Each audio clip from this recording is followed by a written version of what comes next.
This lecture is going to cover the 11 major body systems in human anatomy. As I said, that there are 11 main systems found within the human body.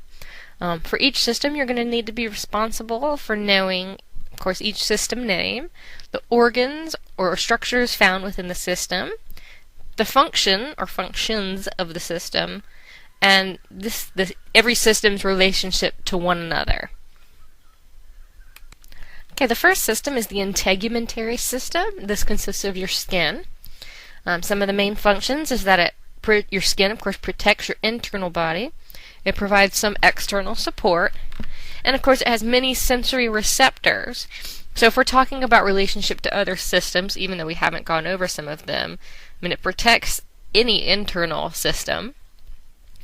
And, of course, the sensory receptors found within the skin are associated with the nervous system. Okay, next we have the skeletal system. The main structure, and this are your bones, of course, any of your bones.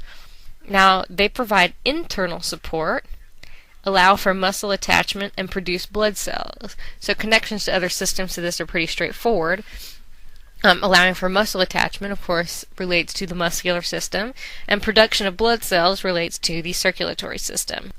Now, the main structures in the muscular system are the muscles. The muscles move bones and therefore move the body. And of course they produce body heat. Again, we mentioned before in the skeletal system that it has a relationship to the muscular system for moving bones.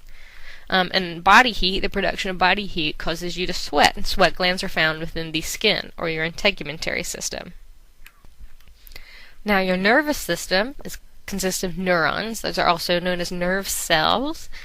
And, of course, your nervous system regulates all body activities. If you think the brain is one of the main structures in the nervous system, of course, it controls all the things you do in your body. The nervous system is also responsible for learning and responsible for memory. Now, because your nervous system regulates all body activities, you can really connect it to any body system. Now, your endocrine system consists of hormones. Hormones, of course, chemically regulate body activities. Now, most people, when they think of hormones, they think of the two main sex hormones, estrogen and testosterone. So, of course, that would relate to your reproductive system. However, there are tons of other hormones in your body that are not sex hormones, and they can be related to almost any other system. The respiratory system consists of the lungs, trachea, mouth, nose, among other structures. And he's responsible for the exchange of gases between the outside and the inside of the body. Of course, you want to get oxygen into your body, carbon dioxide, a gaseous waste, out of your body.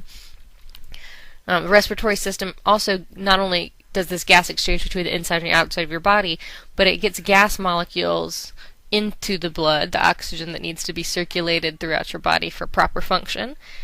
But it also removes molecules from the blood, again, in this case, the carbon dioxide waste.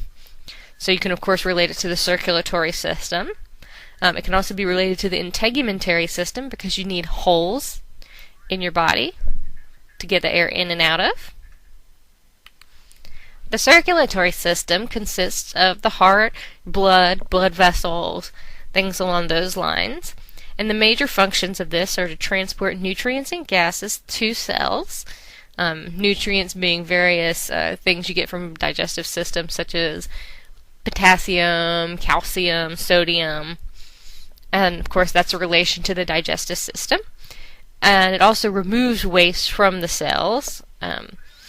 Right, for instance, we were talking about with the respiratory system getting carbon dioxide out of the cells and out of the system through the blood and then into the lungs. So again, that's a relation to the respiratory system. The lymphatic system main structure are your lymph glands. It might be hard to tell from this picture, but they're the purple dots located throughout your body. And the lymphatic system deals with immunity, and it also is responsible for some minor fat absorption. Now you can see there are two purple dots on that drawing located right around your throat, and if you've ever felt when you're sick that you have those swollen glands right there in your throat, those are your lymph glands. They're responsible for the production of some white blood cells. So again, that's a relationship to your circulatory system. The digestive system Some of the main structures are the stomach, the esophagus, and the intestines. There are other structures as well. It is responsible for the breakdown of food materials and then the absorption of food materials. So you can relate this to your integumentary system because there has to be a hole in your body to get the food matter into your body. Muscular system also helps break down that food. And then the absorption of food materials is what we were talking about with the nutrients in the circulatory system. The digestive system has to absorb certain nutrients into the bloodstream so they can go to the rest of your body for proper function. Now, the urinary system is also sometimes known as the excretory system, and this consists of your bladder, kidneys, and liver. You'll note that it does not mention anything about the rectum or the anus, so those are technically part of the digestive system. Now again, the urinary system's main function is to maintain the balance of chemicals in your body. Again, you can relate this to integumentary because you have to have a hole for your body to get rid of the wastes. Also muscular system because you do have muscle control, right? You do not just urinate whenever, wherever. And the brain, of course, regulates this system. Okay, the final body system is the reproductive system. Most people are fairly familiar with this. Of course, some of the structures in the female are the ovaries, uterus, fallopian tubes, and vagina. And of course, the males have some separate structures. In this case, the penis, sperm, vas deferens, testes, on and on and on. And the main function of this is the reproduction of species. We've already tied the reproductive system in with the endocrine system, right, because of the sex hormones, estrogen and testosterone. You could also tie this in with the integumentary system. We keep going back to this because you have to have a hole in your body to reproduce and also give birth. You can relate it to the muscular system in terms of childbirth because there has to be pushing and muscular control to get the baby out. And that wraps it up for body systems.